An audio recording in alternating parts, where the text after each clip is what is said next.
Bismillahirrahmanirrahim. Alhamdulillahirabbil alamin. Wassalatu wassalamu ala asyrafil anbiya'i wal mursalin wa ala alihi wa sahbihi ajma'in. Subhanaka la ilma lana illa ma 'allamtana innaka antal alimul hakim. Ya alim 'allimna min ilmika kama tarda bihi 'anna. Ya halim khalliqna bi khuluqil hilmi وحققنا بحقائق العلم اللهم أخرجنا من ظلمات الوهم وأكرمنا بنور الفهم وافتح علينا بمعرفة العلم وحسن أخلاقنا بالحلم وسهل لنا أبواب فضلك وانصر علينا من خزائن رحمتك يا أرحم الراحمين ويا أرحم الراحمين ويا أرحم الراحمين أما بعد. وعن أبي سعيد السعدي بن مالك بن سنان الخدري رضي الله عنهما أن الناسا من الأنصار سألوا رسول الله صلى الله عليه وسلم فأعطاهم ثم سألوه فأعطاهم حتى نفد ما عنده فقال لهم حين أنفق كل شيء بيده ما يكن عندي من خير فلن أدخر عنكم ومن يستعفف يعففه الله ومن يستغني يغنيه الله ومن يتصبر يصبره الله وما أعطي أحد عطاء خيرا وأوسع من الصبر. Para hadirin yang sekalian, alhamdulillah kita syukur pada Allah. Sekali lagi pada pagi yang baik ini kita diberi peluang oleh Allah untuk kita belajar daripada kata-kata ataupun sabda junjungan Nabi Muhammad sallallahu alaihi wasallam tentang mengenai bagaimana kita diajar supaya hidup dalam keadaan penuh dengan kesabaran. Di antara adat ataupun di antara alat bagi mengharungi perjalanan hidup ini, tak adalah ubat yang paling sesuai kita mengharungi perjalanan hidup kita ini kecuali dengan kesabaran. Sabar ni merupakan satu peribadi ataupun satu bentuk akhlak yang mesti ditanam dalam jiwa setiap mukmin. Sabar dalam keadaan dua keadaan. Yang pertama, sabar waktu mana kita susah. Yang kedua, sabar waktu mana kita senang. Dua-dua ni kita diajar supaya kita sabar. Cuma sabar dalam keadaan susah itu lebih mudah dibandingkan sabar dalam keadaan senang. Kerana ramai orang kita senang payah nak jadi sabar.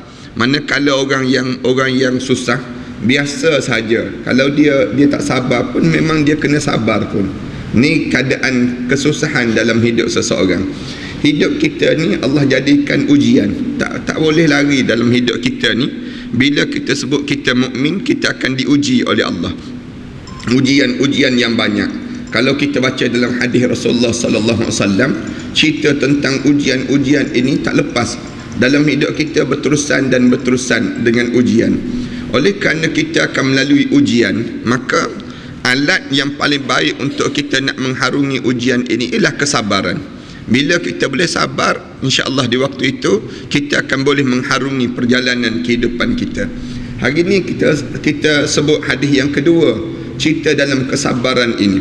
Walaupun hadis yang kedua, tapi dia merupakan hadis yang ke-26 dalam hadis Riyadhus Salihin ini sendiri. Hadis ini diriwayatkan oleh Abi Sa'id bin Malik bin Sinan Al-Khudri radhiyallahu anhu. Kata dia radhiyallahu anhuma, dua-dua tersebut kita minta supaya Allah redha pada mereka berdua. Annan nasa minal ansar, ada orang di kalangan orang Ansar. Dia tak sebut nama siapa, tapi orang Ansar. Orang Ansar ni sa'alu Rasulullah sallallahu alaihi wasallam. Dia ni barangkali susah datang jumpa dengan Rasulullah, kemudian minta bantuan dengan Rasulullah, minta je dengan Rasulullah. Fa'atahum, Rasulullah bagi. Bila dia minta saja dengan Rasulullah, Rasulullah bagi. Kemudian summa sa'aluhu, kemudian minta lagi dengan Rasulullah. Bila dia datang jumpa dengan Rasulullah minta, lalu Rasulullah bagi lagi. Hatta nafida ma indah, sehingga tak ada apa-apa dah daripada Rasulullah sallallahu alaihi wasallam. Orang ni pun satu minta tak berhenti dipanggil. Kalau kita ni nak minta yang berterusan ni rasa segan juga. Tapi ada orang yang jenis dia tak muka tebal dipanggil. Dalam hidup dia ni minta. Dan Rasulullah ni satu pribadi Rasulullah, kalau orang minta Rasulullah tak pernah tolak. Tidak kata Rasulullah kata semalam nampak dah muka ni. Kalau kita sebut demikian lah, tiap-tiap hari muka sama je mintanya. Takkanlah orang yang sama je. Tapi Rasulullah tak pernah nak ungkit. Bila Rasulullah bagi, bila bagi sampai bila Rasulullah tak boleh bagi lagi, sampai Rasulullah tak ada apa-apa. Bila dia minta sampai tak ada apa-apa pada Rasulullah sallallahu alaihi wasallam. Kita tak pernahlah jadi macam ni. Kita ni kalau orang minta tak ada apa-apa nak bagi pelempang lah kita ni. Kita biasa demikian. Yang akhir sekali orang minta dah minta banyak kali, orang sama. Kemudian minta lagi. Lama-lama makan penampau tawar tak negara. Dia akan jadi demikian. Tapi yang Rasulullah ni dia bagi sampai tak ada apa-apa. Ma indah. Tak ada apa-apa dah di sisi Rasulullah sallallahu alaihi wasallam. Faqala lahum. Lalu Rasulullah kata pada mereka, di kalangan Ansar, sahabat-sahabat Ansar ni, lalu Rasulullah kata, hina anfaqa kulla syai'in biyadi. Ketika mana Rasulullah bagi semua di tangan Rasulullah sallallahu alaihi wasallam ni, Rasulullah kata apa dia? Ma yakun indi min khairin falan addakhira ankum. Rasulullah kata tak ada apa-apa dah yang aku simpan. Kalau aku ada, aku tak akan sembunyikan pada kamu. Rasulullah kata. Rasulullah mula sebut demikian. Aku bagi semua dah. Yang kamu minta ni aku bagi kata Rasulullah. Rasulullah kata bagi ni dalam keadaan aku tak ada pun aku yang addakhira minkum. Aku nak sembunyikan pada kamu. Rasulullah gambarkan demikian. Tak ada apa dah. Wa man yasta'fif yu'affafullah. Rasulullah sallallahu alaihi wasallam mula sebut. Rasulullah kata Rasulullah sebut pada dianya di kalangan mereka siapa yang menjaga wa man yasta'fif yu'affafullah. Siapa yang jaga air muka dia, maka Allah akan jaga segala rezeki untuk diri dia. Allah akan bagi kepuasan pada diri dia. Maknanya Rasulullah sallallahu alaihi wasallam sebut, siapa yang dia jaga diri dia daripada duk minta lagi lepas pada ni, Allah akan beri dalam hidup dia rasa cukup pada diri dia. Kamu tahan diri kamu. Rasulullah kata, dalam hidup kamu ni kamu ada berkehendakkan sesuatu. Bila kamu berkehendakkan sesuatu, kamu tahan diri kamu. Wa man yasta'fif yu'affafullah. Allah akan tahankan. Allah akan bagi segala benda yang kamu tahan, yang kamu nak tadi, Allah akan bagi pada diri kamu. Itu cara Rasulullah sebut demikian. Lepas pada ni jangan kamu nak minta lah dalam hidup kamu. Cuba belajar untuk tahan diri. Rasulullah sallallahu alaihi wasallam sebut, siapa yang tahan diri dia, Allah akan cukupkan dalam hidup dia. Ini cara Rasulullah mula ajar pada sahabat-sahabat. Kemudian Rasulullah kata, wa man yastaghni yaghnihillah. Dan mana-mana orang yang rasa dalam hidup dia kaya pada diri dia, mana-mana orang yang dia rasa diri dia cuba merasakan diri dia banyak dah Allah bagi, Allah akan kayakan pada dia. Rasulullah mula ajar demikian. Kamu ni jangan kamu rasa macam tak cukup je, jangan. Siapa-siapa yang dia dalam hidup dia dalam keadaan dia rasa dah banyak dah Allah bagi pada dia, aku ni Allah akan kayakan hidup dia. Kaya ni Rasulullah dah sebut dalam hadis yang lain. Rasulullah sebut laisal ghina'il mal walakin ghina'il qalb. Kaya ni bukan kayanya harta, tidak. Dalam hidup ni jangan ingat orang ni bila dia banyak je harta kamu anggap dia kaya. Tak. Kaya ni bukan kaya harta, tetapi kaya ni kaya jiwa. Rasulullah ajar dalam hidup kita ni harta banyak pun tapi berdebar je dengan SPRM, buat apa?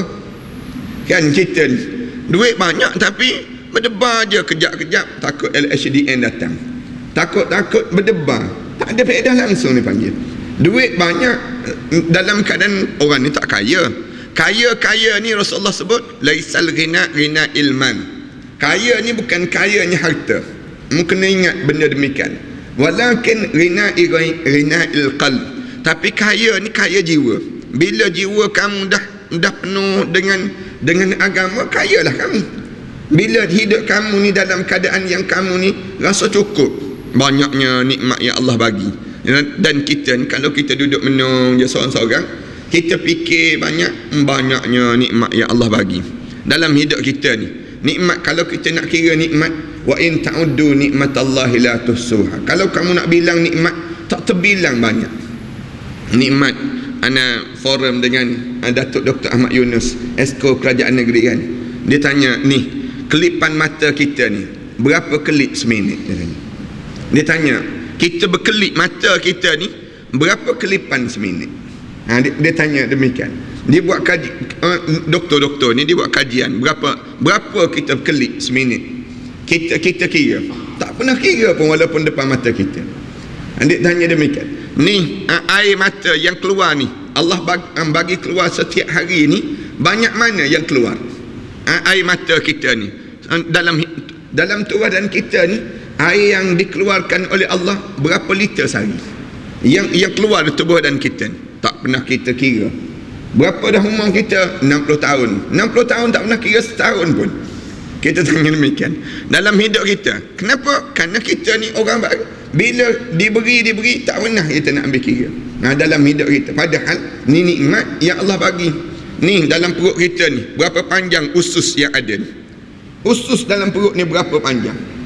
Dia sebutlah, Dr. Ahmad Yunus dia sebut lebih kurang 40 kaki panjang usus kita ni. 40 kaki. Tak pernah kita fikir 40 kaki rupa-rupanya. Kita nampak pendek je rasa. Kita rasa tapi rupa-rupanya Allah jadikan. Ni kelipan mata, dia kata paling-paling tidak seminit, dia kata 5 kali kelip. 5 kali seminit mata kita ni kelip. Kenapa nak suruh basah mata kita? Cara Allah buat dalam hidup. Kemudian air mata ni berapa sisi dia sebut. Dia kira satu-satu dalam hidup. Kita tak pernah kira pun.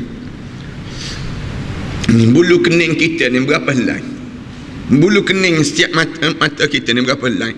Cuba malam ni kira sekali, duduk menung depan cermin, kira selai-selai misal contohnya. Tak pernah kita terkira ni. Nikmat. Kalau kamu penung, kamu tengok je, kamu akan jadi rasa kaya. Oh, kaya aku rupanya. Berapa ramai orang yang mata dia tak terkelip-kelip dah, jatuh tu tak terbuka-buka dah mata dia ni, dalam keadaan duit banyak, kad kredit penuh, buku cek boleh sign belaka, ikut bank dia sebenarnya. Nak sebutnya gambaran kitanya kaya, patutnya di sudut harta, tapi berapa ramai orang yang tak boleh demikian. Alhamdulillah, kita ni Allah bagikan kekayaan. Rasulullah kata, siapa-siapa yang dia rasa cukup, kayalah dalam hidup dia. Dia rasa, siapa-siapa yang dia tengok je nikmat Allah, dia kira-kira nikmat Allah, yughnihullah, Allah akan kayakan dia. Kita ni alhamdulillah, tengok kan, tengok pasangan hidup, ada pasangan hidup alhamdulillah, kaya aku. Orang lain pun jenuh, masuk Minang kena reject, masuk Minang kena reject. Kita ni alhamdulillah kahwin mudah je kitanya, tak adalah susah-susah, kemudian dapat anak ada lagi, maknanya kaya dalam hidup.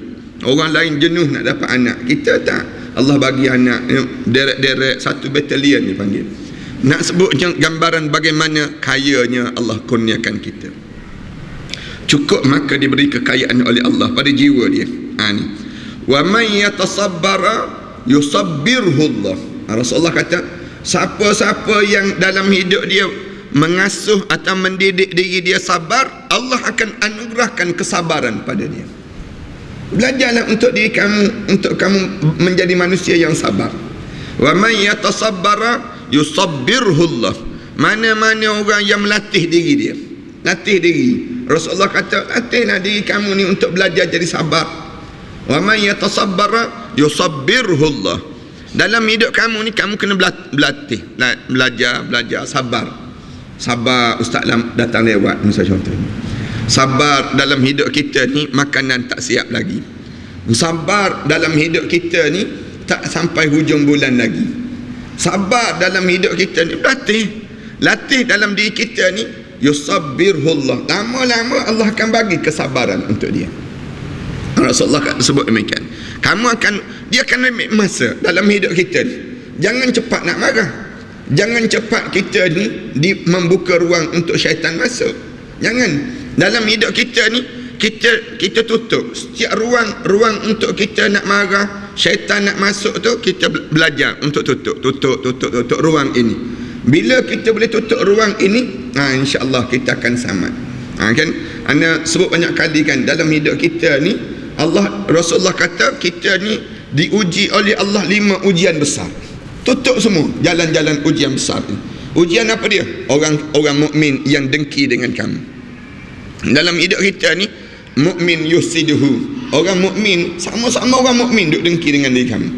Yang dengki dengan kita ni sama-sama kita je. Pegawai masjid dengki sama-sama pegawai masjid.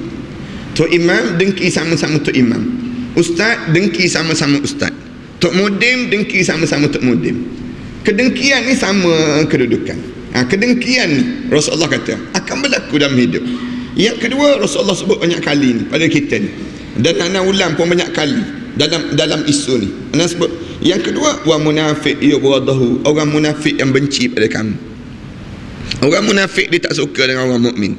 Kalau ada orang tak suka dengan kita, sama ada kita munafik, sama ada dia munafik. Tu kita kena faham demikian. Kalau kita munafik, kita bimbang-bimbanglah kita. Jangan kata-kata tak apa, baru munafik, bukan kafir disebut. Jangan. Orang kita kan kalau sebut kafir marah. Kafir jangan sebut kafir. Habis tu munafik. Munafik ringan sikit disebut. Padahal munafik dengan kafir ni sama je kedudukan. Innallaha jami'ul munafiqina wal kafirina fi jahannam jami'an. Allah kumpulkan orang kafir dan orang munafik ni dalam satu kawah neraka. Rasulullah sebut yang benci pada kamu dalam hidup kamu ni, sama ada kamu tu munafik ataupun dia tu munafik. Yang membenci tadi munafik. Dan kita minta supaya kita dijaga oleh Allah daripada perangai munafik. 2. Yang ketiga dalam hidup kita ni, yang disebut dengan wa kafirun yuqatiluhu, orang kafir yang akan cari jalan untuk bunuh kamu. Ujian dalam hidup kita ni, kekafiran itu yang akan membunuh kita. Kita tak boleh lari dalam hidup. Orang kafir ni cari jalan je. Jangan kita ingat orang kafir ni, bila dia kafir dia akan jadi teman yang baik pada kita, tak. Dalam Al-Quran, dalam surah Al-Ma'idah ayat 51 tu jelas Allah sebut, jangan kamu jadikan orang kafir menjadi pemimpin pada kamu. Kalau kamu jadikan orang kafir ni pemimpin di kalangan kamu, maknanya kamu sebahagian di kalangan mereka. Orang kafir tak akan redha pada kamu. Walan tarda ankal yahud walan nasara hatta tattabi'a millatahum. Dalam Al-Quran Allah dah jelas dah dalam Al-Quran sebut, orang Yahudi, orang Kristian tak akan redha pada kamu. Kamu mana kamu nak percaya? Kamu nak percaya aku sebut ke kamu nak percaya yang nafsu kamu sebut? Nafsu kamu sebut, nafsu kata tak, ada orang kafir yang baik-baik ni ustaz. Ada orang kafir yang dia ni jaga kepentingan kita. Tengok orang kafir walaupun dia jadi pemimpin, dia akan jaga begini. Padahal kita disebut demikian. Tak. Dalam Quran dah sebut dah. Dalam hadis Rasulullah dah jelas dah. Wa kafirun yuqatiluhu, orang kafir yang akan bunuh kamu. Bunuh ni bukan bunuh maksudnya bunuh jasad. Yang bunuh jasad tu tengok di Myanmar yang berlaku sekarang. Diarahkan bunuh, Allah hanya tengok. Dalam keadaan ibu-ibu yang dibunuh, anak-anak kecil dibunuh. Ni yang di Rohingya ni. Semelih begitu je. Tembak tu depan atas kepala begitu je. Kita tengok tu menakut dan mengerikan. Ketakutan masing-masing dalam keadaan demikian. Wa kafirun yuqatilu. Tapi yang dibunuh ni macam mana? Dibunuh reputasi. Dibunuh yang dinamakan dengan nama baik orang mukmin. Orang mukmin dia akan jadi demikian. 3. Yang keempat, Rasulullah kata wasyaitanu yudillu, syaitan cari jalan untuk menyesatkan kamu. Ini ujian kita. Semua yang syaitan yang menyesatkan kita, semua yang anda sebut tadi, ni kita kena belajar macam mana untuk kita nak suruh jangan kita ni jadi rosak. Syaitan menyesatkan kita ni ada 2. Para hadirin sekalian kena faham. Satu cara syaitan menyesatkan kita dengan melalui apa dia? Dia masuk dalam badan kita, mengganggu diri kita. Kita buat je benda yang disuruh oleh Allah, syaitan ganggu. Gangguan ni tak ada orang tak kena. Semua orang kena gangguan. Kita ni kan kena ganggu. Dalam hidup kita ni banyak mana kena ganggu. Bila solat je, angkat je takbir, kita perasan terus syaitan ganggu terus. Macam mana syaitan ganggu? Angkat je takbir, round terus, masuk giant, keluar giant terus. Kita mula angkat takbir je, tadi tak masuk pun giant. Tapi bila kita angkat takbir, dah mulalah ganggu. Tiba-tiba je ternampak anak kunci kereta kat mana. Bila kita solat je, nampak terus anak kita buat apa dia. Nampak terbayang terus, nampak bayangan tadi. Padahal kalau kita tak solat, tak nampak pun. Tengok bagaimana syaitan ganggu. Itu gangguan biasa. Satu lagi, yang kedua ni, dia ganggu apa dia? Dia memang dia ganggu orang, merosakkan badan. Sihir dia panggil. Yang ni orang kita jarang nak belajar. Sebab tu ulama-ulama dia ajar. Yang terakhir ni dia ajar pada kita. Gangguan histeria yang berlaku. Ni dia panggil gangguan. Tiba-tiba je terbakar barang-barang dalam rumah. Tiba-tiba dalam rumah ada jagung-jagung. Banyak je jagung-jagung. Pergi ke mana nak makan nasi je, nak makan je, ada rambut. Pergi ke dalam, di hotel yang mewah, makanan tempat sedap, nak makan je ada rambut. Ni apa benda ni? Kita ni nak makan, ada orang yang dikejar dengan lalat, seekor je lalat ni. Pergi ke mana-mana pun ada seekor lalat ni datang. Benda apa yang berlaku? Kejahatan dia panggil. Takkanlah tak mandi tiap-tiap hari, dia panggil. Dia kata lalat tu kerana tak mandi dah tu, dia sebut demikian. Yang menyebabkan gangguan dalam hidup. Ni gangguan siapa ni? Syaitan. Yang ni pun kena belajar. Yang ni orang kita kena belajar macam mana kita kena ganggu. Gangguan ini apa dia? Malam-malam menangis, anak-anak menangis terbeliak mata memandang sampai ke atas. Yang ni pun dipanggil gangguan syaitan. 3. Yang keempat, yang kelima, kita berhadapan dengan ujian hidup kita ni apa dia? Yang kelima ni, wa nafsun tunazi'uhu. Hawa nafsu kita ni menarik-narik berbuat benda yang tak baik. Ni lima ni benda yang kita lalui ni. Wa man yatasabbara yusabbirullah. Siapa-siapa yang belajar untuk sabar dalam berhadapan dengan lima tadi, Allah akan jadikan diri dia di kalangan orang yang sabar. Yusabbirullah. Ini yang dimaksudkan demikian. Wa ma u'tiya ahadun ata'an khairan aw wasa'a min as-sabri. Mana-mana orang yang bagi pada seseorang, Rasulullah kata siapa-siapa yang ada rezeki, dia bagi ata'an khairan, dia bagi benda-benda yang baik, Allah akan jadikan dia kelapangan dalam kesabaran. Maknanya Allah luaskan lagi dalam hidup dia. Siapa yang banyak pada dia memberi, bagi. Orang pantang, orang minta derma, bagi. Ada je peluang untuk bagi derma, dia bagi. Siapa yang banyak dia bagi, dia memberi dan memberi, dalam memberi yang Allah akan jadikan pada dia dalam kehidupan ini kurniaan kesabaran yang banyak dalam hidup seseorang. Kita kan kadang-kadang bila orang datang je, datang minta derma, bila minta derma dia bagi tersebut. Kemudian orang sama lagi datang, kita bagi lagi. Orang sama lagi datang, bagi lagi. Di waktu tersebut, dalam keadaan demikian, ni dipanggil dalam keadaan sebegini, ujian-ujian yang Allah bagi, Allah luaskan kesabaran dalam kehidupan dia. Anda ingat dulu sekali Allah yarham Tuan Guru Datuk Dr. Haruddin masa dia cerita waktu mana dia pergi ke Mekah. Dia keluar daripada bilik hotel, ada orang yang minta derma. Dia seluruh poket dia bagi sedekah tadi. Bila dia bagi, dia berjalan sikit, orang yang sama lagi datang hulur lagi minta derma. Dia pun seluruh poket dia bagi lagi. Nak masuk kawasan Baitullah yang haram, orang sama lagi dia pun seluruh poket bagi. Dia pun masuk Masjidil Haram. Bila dia bagi, siap je solat, balik keluar daripada pintu tersebut, ada lagi orang hulur tangan, orang sama lagi dia pun bagi lagi. Kemudian dia berjalan dalam pasar Zing. Dulu ada pasar Zing, jalan dalam pasar tu, tiba-tiba orang sama lagi hulur tangan, dia pun seluruh poket bagi lagi.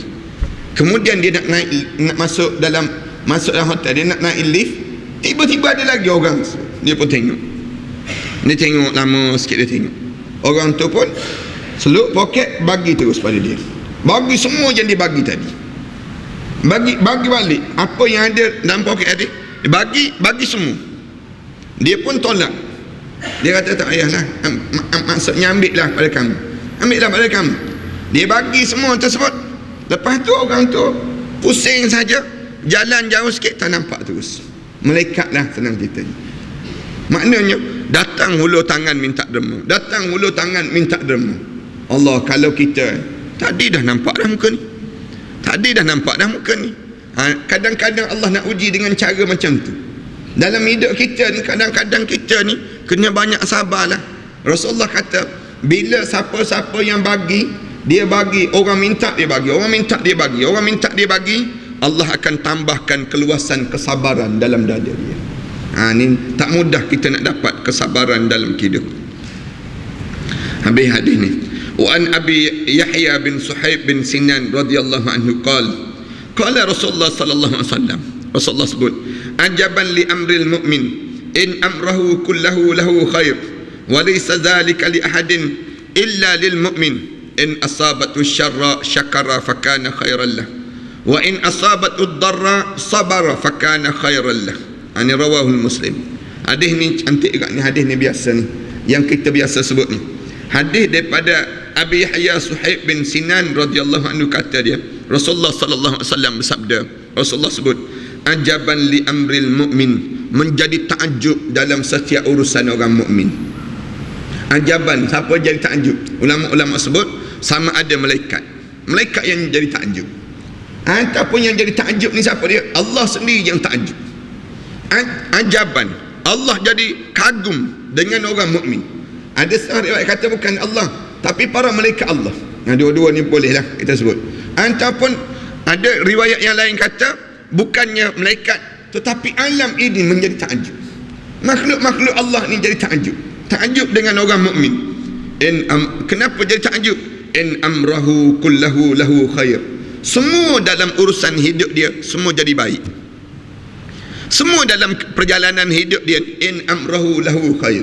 Dalam hidup dia, segala benda yang terjadi pada diri dia, semuanya jadi baik, elok-elok je dalam keadaan dia.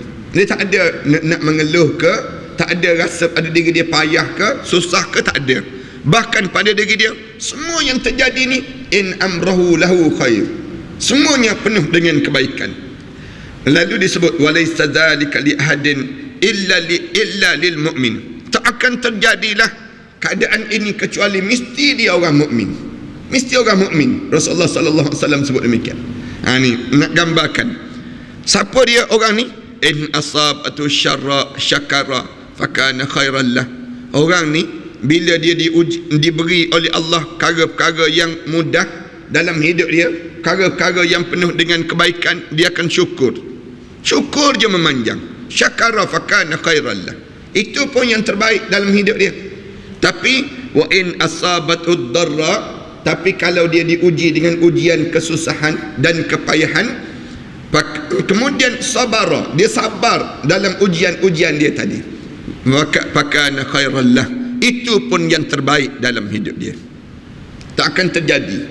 Orang mukmin ni senang pun syukur, susah pun syukur. Senang cerita. Dalam dua-dua pada diri dia. Bila dia susah, dia jadi sabar. Itu pun tanda syukur. Rasulullah sebut demikian. Kalau dia senang, dia syukur, alhamdulillah, dalam hidup banyaknya Allah bagi. Kalaulah dia ni dalam keadaan yang dia susah, bila dia susah tersebut, dia sabar, tahan. Kan Nabi Ayub alaihissalam, bila dia ni sakit, isteri dia ni, ada yang isteri ni minta cerai, dah sakit, bau badan pun busung dan sebagainya.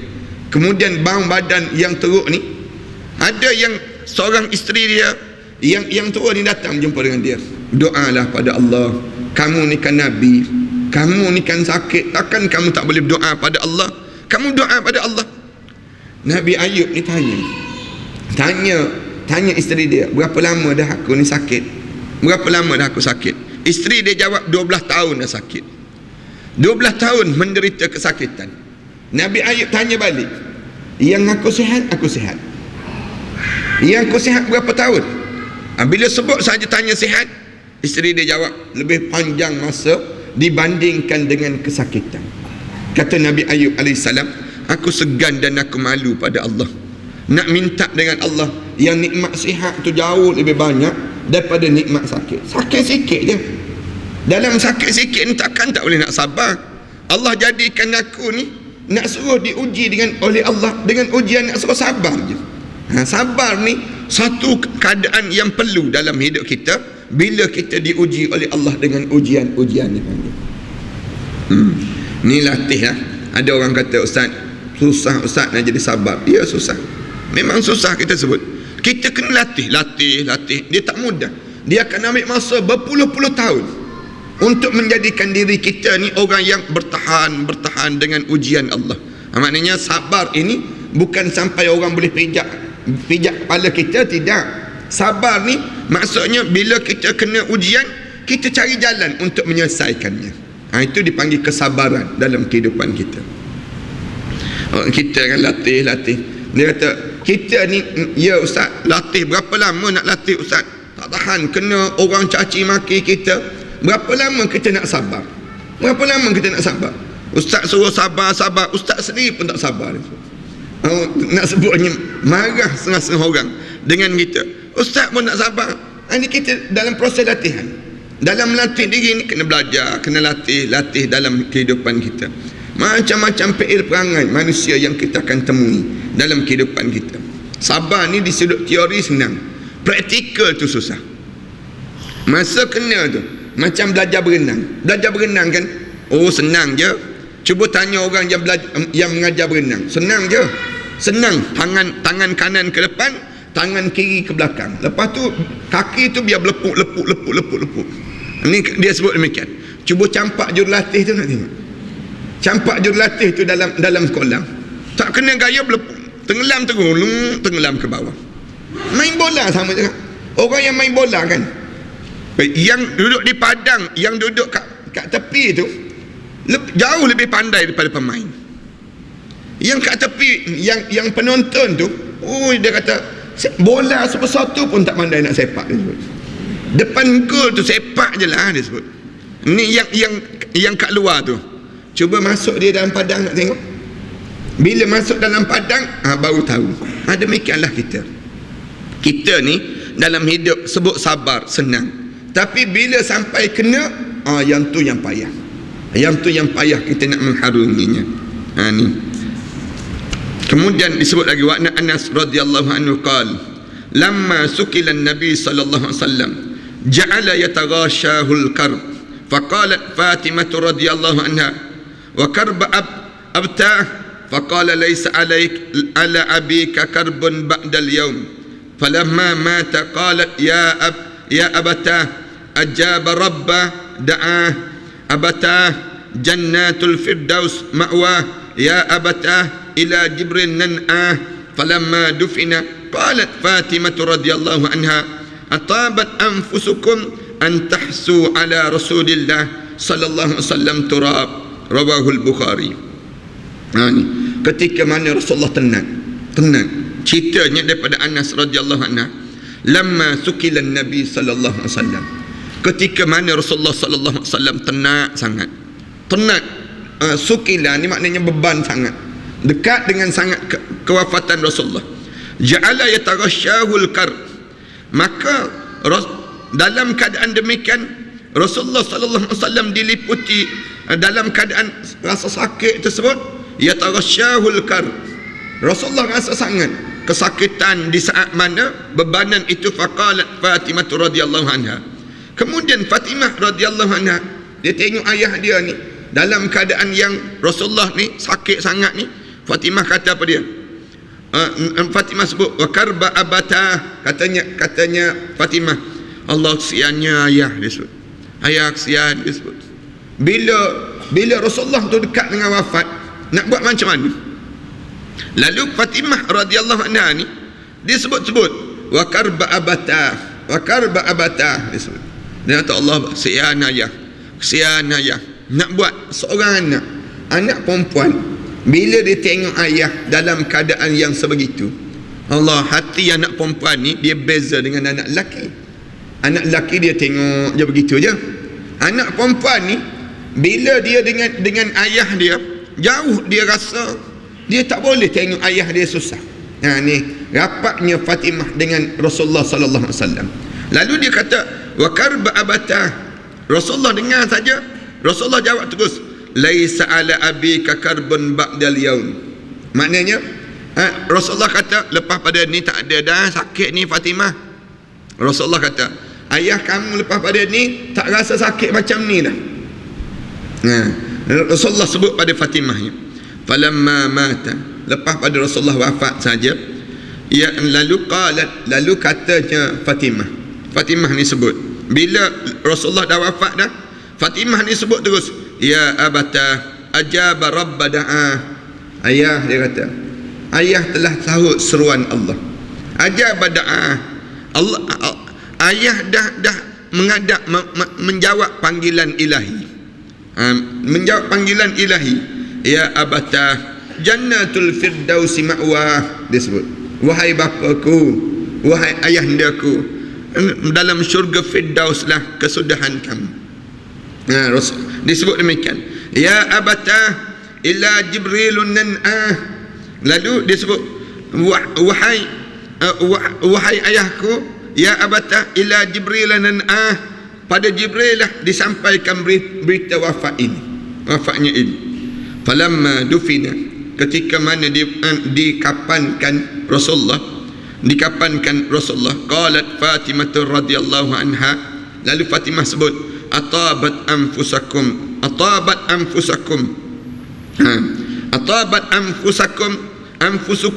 an tahsu ala Rasulillah sallallahu alaihi wasallam turab. Lalu dikebumikan. Setelah mana dikebumi, Fatimah radhiyallahu anha sebut, wahai Anas, mengapa hati kamu merasa anfusakum an tahsu ala Rasulillah, hati kamu merasa tenang dengan menyebarkan tanah di atas makam Rasulullah sallallahu alaihi wasallam? Kamu rasa macam mana, Anas? Kamu duk sapu letak tanah di atas tanah Rasulullah tu, kamu rasa macam mana perasaan kamu? Bagaimana perasaan kamu? Maksudnya cintanya sahabat-sahabat Rasulullah sallallahu alaihi wasallam dalam waktu mana nak tutup makam Rasulullah tu tak sampai hati. Kamu tak rasa, kamu boleh tahan ya, katanya Fatimah. Kamu tak rasa bagaimana kamu nak tutup dengan tanah di atas Rasulullah sallallahu alaihi wasallam. Ini sayangnya di kalangan mereka itu, dengan kalimah demikian ia menyebabkan Anas radhiyallahu anhu diam belaka. Hati memang tidak sampai berbuat demikian, tapi sudah demikian itulah yang diperintahkan oleh Rasulullah sallallahu alaihi wasallam sendiri. Disebut demikian.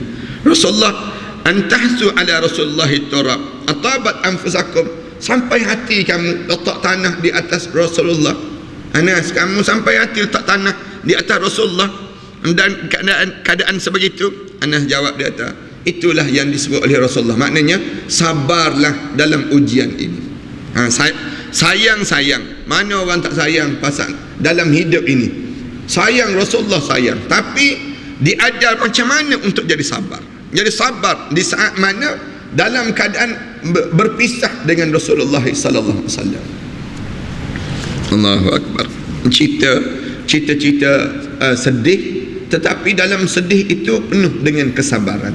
Itu cara demikian. Kan Fatimah bila tengok ayah dia sakit sangat, dia menangis. Dalam riwayat ayah lain cerita, Fatimah ni nangis tu dalam sedan dia tu, dia menangis tu, Rasulullah tarik, Aisyah duduk kat belakang, Aisyah radhiyallahu anha kat belakang, Rasulullah tarik Fatimah tu, Rasulullah bisik di telinga Fatimah. Bila bisik di telinga Fatimah tu radhiyallahu anha ini, Fatimah pun undur sikit, dia senyum terus. Aisyah tak dengar. Aisyah pun tengok pada Fatimah. Apa dia? Senang dia tanya. Rasulullah bisik apa dia? Fatimah ni senyum je. Sampai lepas pada tu wafat Rasulullah sallallahu alaihi wasallam. Lepas pada wafat Rasulullah sallallahu alaihi wasallam ni, Aisyah tanya terus, Rasulullah bisik apa tadi? Tanya terus. Katanya Fatimah, tadi aku sedih, tapi bila Rasulullah kata aku akan menyusul kemudian nanti. Jangan kamu sedih wahai Fatimah, kamu akan menjadi pemimpin wanita-wanita untuk ke syurga Allah, dan kamu akan menyusul aku kemudian nanti. Aku rasa gembira. Memang tak lama, 6 bulan lepas pada wafatnya Rasulullah, wafatlah Fatimah Zahra radhiyallahu anha ini. Allahu akbar. Kesabaran dipanggil. Wan Abi Zaid Usamah bin Zaid Harithah maula Rasulullah sallallahu alaihi wasallam wa hibbihi wa ibni hibbihi radhiyallahu anhuma qala arsalat bintu Nabi sallallahu alaihi wasallam anabni qad ihtudira fashhadna fa arsala yuqri'u salam wa yaqul inna lillahi ma akhadha wa lahu ma a'ta wa kullu shay'in indahu bi ajalin musamma faltasbir wal tahtasib fa arsalat ilaihi tuqsimu alaihi liya'tinana naha faqama wa ma'ahu Sa'd bin Ubadah wa Mu'az bin Jabal wa Ubay bin Ka'ab wa Zaid bin Thabit wa rijal radhiyallahu anhum farufi'a ila Rasulillah sallallahu alaihi wasallam as-sabi faq'adahu fi hijrihi wa nafsuhu taqaqa fafadat aynah faqala Sa'ad ya Rasulullah ma hadha فقال هذه رحمة جعلها الله تعالى في قلوب عباده وفي رواية في قلوب من شاء من عباده وإنما يرحم الله من عباده الرحماء متفق عليه. Daripada Abi Zaid Usamah bin Zaid bin Harithah maula Rasulullah sallallahu alaihi wasallam dan wa hibbihi wa ibni hibbihi radhiyallahu anhuma, putri Rasulullah serta kekasih serta putera kekasihnya pula radhiyallahu anhu.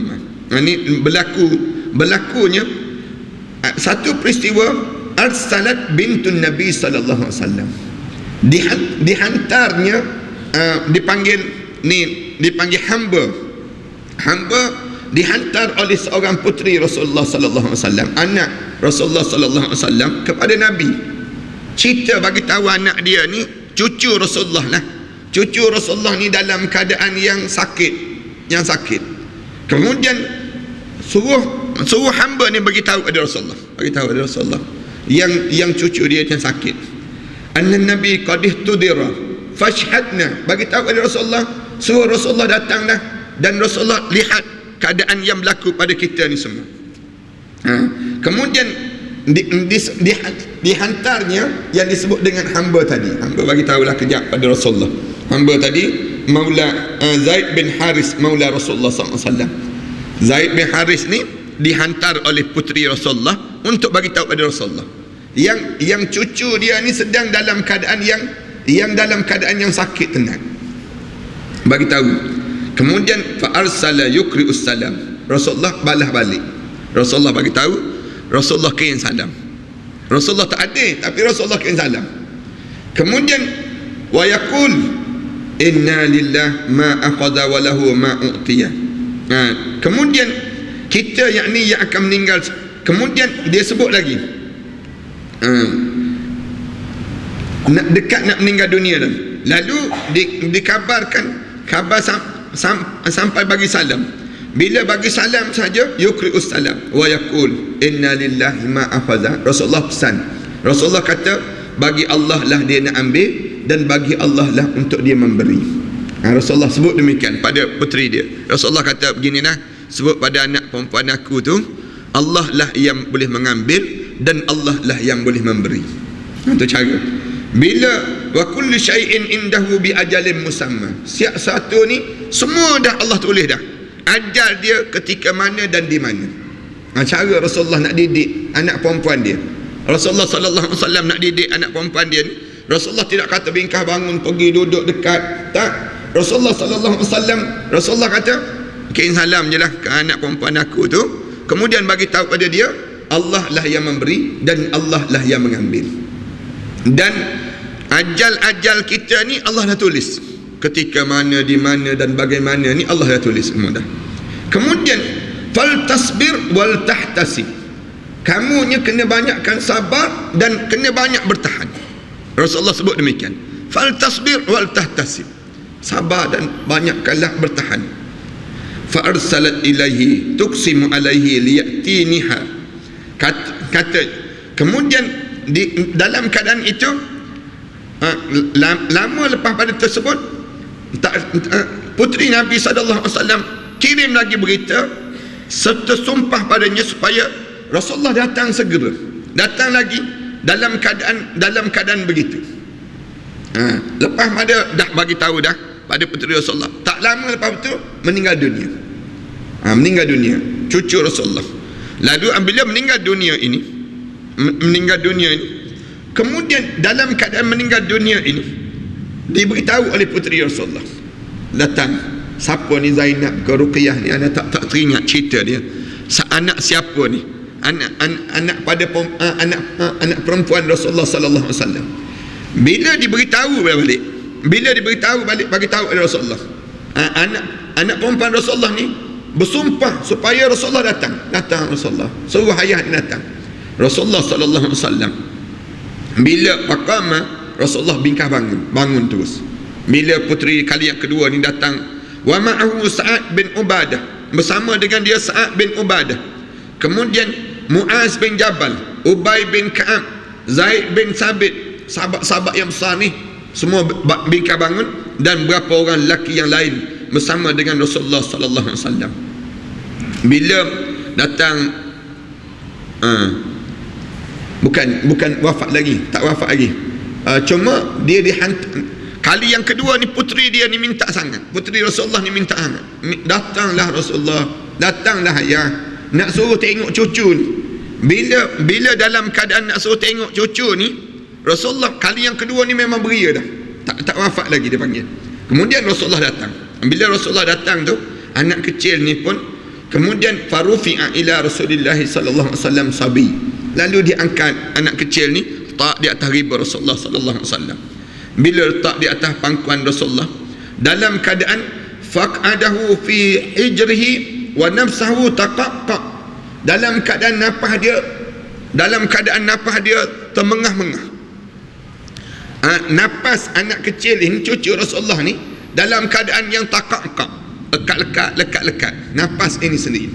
Dalam keadaan lekat-lekat tadi, lalu Rasulullah tengok, fafadat aina, tiba-tiba mengalir mata Rasulullah. Tengok anak kecil ni tak sampai hati, mengalir air mata Rasulullah. Bila mengalir mata Rasulullah sallallahu alaihi wasallam, Rasulullah lalu Sa'ad tanya Rasulullah, faqala Sa'ad, ya Rasulullah, ma hada ya Rasulullah, ni apa ni ya Rasulullah, ni apa ni ya Rasulullah, mengalir mata pula ni Rasulullah, macam tak sabar je kamu Rasulullah.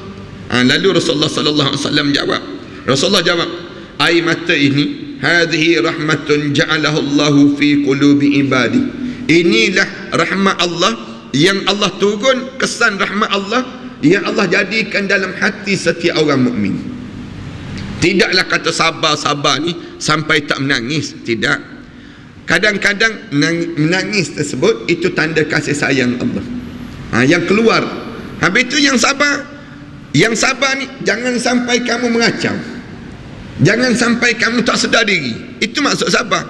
Ada orang bila sampai peringkat dia pegang anak dia, ditanya mana Allah. Itu maknanya kamu tak sabar dah. Dalam hidup kamu, bila kamu kena ujian, anak-anak yang sakit, tak boleh mengalir mata kan? Boleh mengalir mata, tapi tidaklah sampai peringkat kamu meraung-raung. Bila kamu meraung-raung, itu tanda hilangnya kesabaran dalam diri kamu, dalam kamu mentaati perintah Allah Subhanahu wa taala. Ana ingat minggu lepas, hari Jumaat baru ni, malam Jumaat baru ni, ana dapat khabar berita Ustaz Yusaini Yahya di Perlis, anak dia meninggal dunia. Anak dia ni, Ustaz Yusaini Yahya ni, ada seorang je anak lelaki. Seorang anak lelaki pula. Kemudian dia pula baru nak dapat anak ni susah. Kemudian dah besar je anak dia, umur 11 tahun. Allah jemput kejap je, masuk dalam hospital, demam 2-3 hari je berita. Tiba-tiba sesak dada, meninggal dunia. Dalam dia ni, Allah, kita tengok tu, kita rasa sayu. Anaknya nak ambil kapal terbang, naik pergi ke Perlis, pergi ke sana tu, tengok jenazah mandi tu. Mula-mula pergi boleh tahan lagi, Tapi waktu mana mandi jenazah tu tengok dia Ustaz Yusaini dan isteri dia ni lembek tak, dia pula datang pegang Ana tu, Ustaz tolong baca doa, Ustaz baca doa, Ustaz solat nanti Ustaz baca doa, Ustaz dia sebut baca doa. Dia minta kita baca doa tu, kita tak tahan, sebab terus. Rasa sebab ni Allah sajalah yang tahu. Tengok seorang anak seorang kemudian ni je permata hati dipanggil. Tapi bagus Ustaz Yusaini dia sebut, tuan-tuan, dia kata saya dan isteri saya sayang pada anak ni, tapi dia kembali pada kasih sayang Allah yang maha lemah lembut lagi daripada saya. Saya ni lemah lembut dah dengan anak, tapi Allah jauh lebih lembut dengan dia. Allah lebih sayang pada dia. Jadi saya belajar untuk nak jadikan diri dia ni sabar dalam hidup. Ni ujian dia panggil demikian. Allah takak Rasulullah ni, Rasulullah tengok sedu sedan tu tak sampai hati. Rasulullah tengok cucu dia dalam keadaan demikian, tapi tidaklah kata sabar-sabar ni sampai tak menangis. Jangan pula lepas pada ni kita kata tak sabarlah tu menangis tu, kita sebut demikian, kita marah pula. Sabar sikit kita sebut, sabar sikit tak. Yang ni disebut nak ajak pada kita, bila kamu sabar, artinya dalam hidup kamu tidak mengacau, mulut kamu tidak bercakap benda-benda yang kotor dan sebagainya, kamu tidak menyalahkan takdir. Itu tanda sabar dalam kehidupan kamu. Kita berhenti setakat ni lah, insyaAllah kita sambung akan datang. Wa an Suhaib radhiyallahu anhu, sallallahu ala Muhammad wa ala alihi wa sahbihi wasallam. Alhamdulillahi rabbil alamin. Bismillahirrahmanirrahim. Alhamdulillahi rabbil alamin, wassalatu wassalamu ala rasulillah wa ala alihi wa sahbihi wa man wala. Allahumma shrah lana sudurana wa hassin akhlaqana wa yassir lana umurana. Allahumma inna na'udzubika min ilmin la yanfa' wa min qalbin la yakhsha' wa min nafsin la tashba' wa min du'a'in la yusma'. Rabbana atina fid dunya hasanah wa fil akhirati hasanah wa qina azaban nar. Wa sallallahu ala Muhammad wa ala alihi wa sahbihi wa sallam. Alhamdulillahi rabbil alamin.